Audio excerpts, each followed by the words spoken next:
দেখা গেছে যে আমাদের জান্নাতের যাওয়ার জন্য অনেক রকম টিকিট বিক্রি হয়েছে মাননীয় স্পিকার।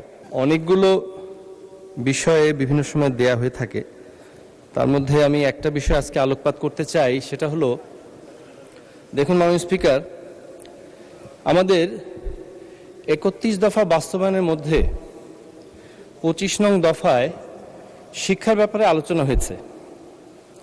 তার মধ্যে নিড বেসড এবং স্কিল বেসড এডুকেশনের কথা হয়েছে। একটা জিনিস লক্ষণীয় যে আমাদের বাংলা ভাষার পাশাপাশি আরও কয়েকটি ভাষা নিয়ে সেখানে আলোচনা হয়েছে এবং সেগুলো আমাদের গুরুত্ব দেওয়া হবে।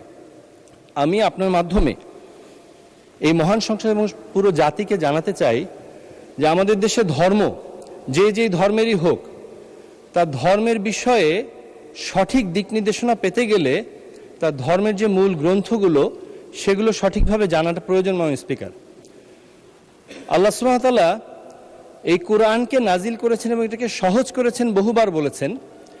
পাশাপাশি তিনি এটাও বলেছেন যে এই কোরআনকে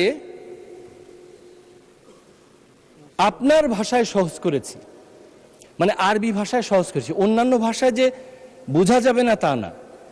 ইন্নামা ইয়াসসারনাহু বিলিসানিকা, আপনার ভাষায় সহজ করেছি, নিশ্চয়ই কে বলি।